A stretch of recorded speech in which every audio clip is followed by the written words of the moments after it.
This 1700s map of North America contains a deliberate anomaly. In the upper northwestern corner, detailed coastlines suddenly dissolve into a blurred void. Records suggest cartographers left the region empty because explorers who ventured there never returned.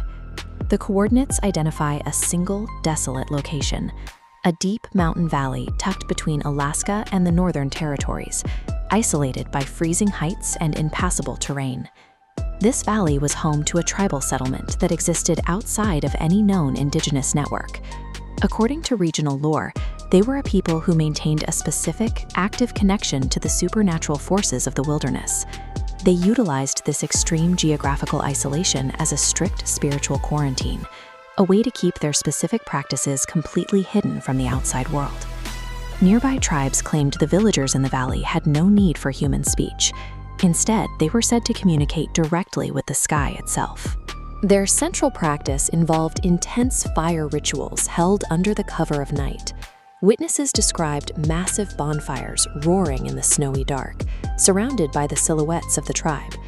These ceremonies were designed to do more than observe nature. They were intended to bend the spirits of the forest to the tribe's absolute will. This mastery came with a chilling visual cost.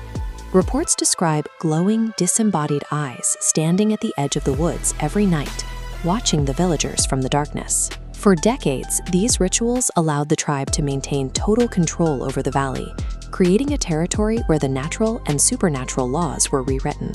However, the constant use of such dark energy carries a heavy risk. Drawing that much attention eventually invites entities that cannot be bargained with or controlled. On a single night in the late 1700s, the tribe's spiritual defenses finally buckled.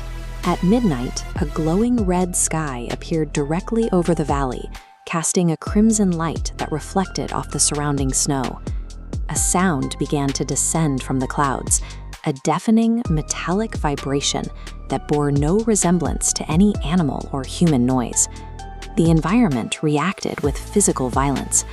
Massive evergreen trees began to shake and whip back and forth, as if gripped by an invisible force, despite the lack of a natural storm.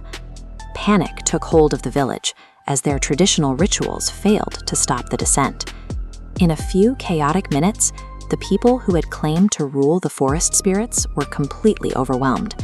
The masters of the valley were suddenly transformed into prey. By sunrise, the noise had stopped. The valley was covered in a heavy, dead silence. The village remained standing, its wooden structures perfectly intact, but every single inhabitant had disappeared. There was not a soul left in the valley. The scene lacked any evidence of a struggle. There were no bodies, no blood trails, and no signs that the village had been attacked by a rival group or wild animals. The fresh layer of morning snow remained completely smooth.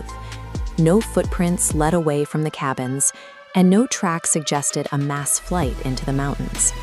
The only remnants were ritual torches that continued to burn long after they should have gone out, and strange symbols drawn in fresh blood on the cabin walls. Between the burning torches and the undisturbed snow, the evidence depicts an entire civilization that was simply removed from the world in an instant. The valley remained empty for decades, until an American explorer finally located the ruins of the settlement. He found the village exactly as it was described in the legends. The wood was unweathered, and the blood symbols on the walls appeared as if they had just been drawn. His final journal entry, recovered later, stated, "There are no humans here, but every night something is watching me." After writing that entry, the explorer also vanished, leaving his gear and his journal behind in one of the abandoned cabins. The explorer's fate mirrored that of the original tribe, suggesting that whatever force claimed the village remained present in the ruins, waiting for anyone else who might stumble into its territory. In the present day, we possess the technology to map every square mile of the planet with high-resolution satellite imagery. Yet when sensors scan these specific coordinates, the data results in a complete void.